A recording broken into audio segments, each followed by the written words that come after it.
ServiceNow CEO Bill McDermott joins us now. Bill, it's great to have you. And I love this index because it looks at not just data like diversity hiring, but also how people are able to progress in their careers. What are you doing that other companies are not?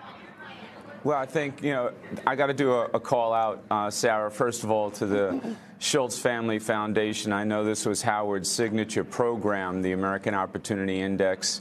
And, what he did at Starbucks is truly remarkable. And I think it sets the benchmark, it sets the pace for all of us to create companies that really put people first and create an environment where people can bring their whole self to work and also work each day to be the best version of themselves. We have a very ambitious goal at ServiceNow.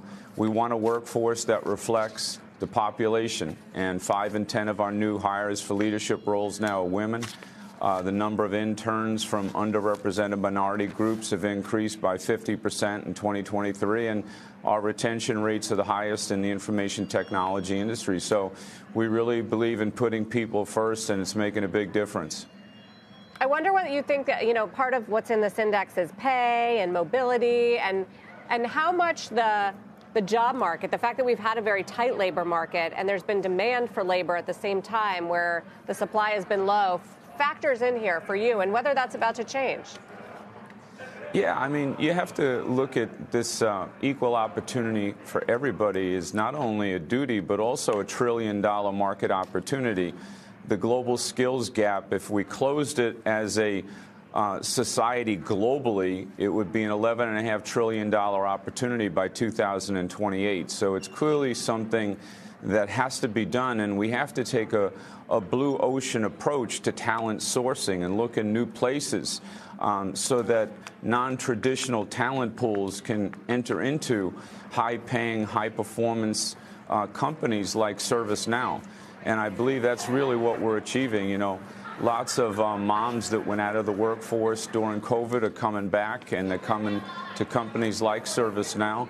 And we're really living the dream that our founder said, when he started the company. He really wanted a company that stood tall for culture and stood tall for humility. And we always had to act with integrity. And we're very confident, but we're not arrogant. And we really believe that if you put people first and you give them an opportunity, they can really surprise you on the upside. One of the things we've done recently, we have a master class for all generative AI insight in the company. So everything that we're developing, we're now bringing every employee, regardless of their function, into the learning process.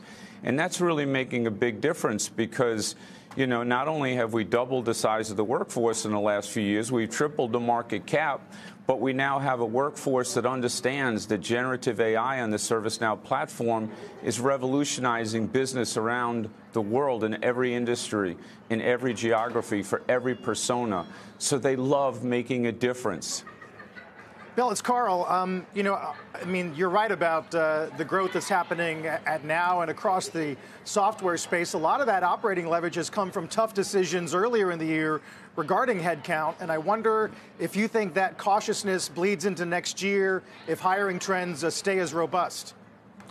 Yeah, Carl, it's a really important point because if you remember, we were, as far as I know, the only large-scale enterprise software company that came out when things were rough and very unclear with a statement that we will have no layoffs in ServiceNow. And we had no layoffs in ServiceNow.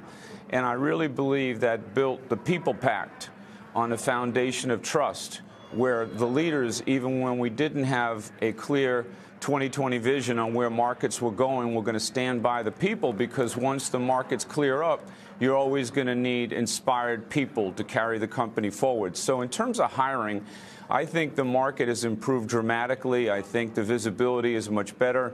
Companies are doing very well, especially in technology, and I expect hiring to be up. And I also expect, and I predicted this and it's coming true, that generative AI would be the ultimate revolution for information technology. My friend Jensen talked about the $8 trillion data center reinvention, and we're doing that with NVIDIA. And IT budgets are going to, instead of increasing on an annual basis of around 3.5%, it's clear now that there'll be at least 7%, and I predict 10% at least, because if companies don't catch the generative AI revolution, they will not win, and they will not be viable going forward.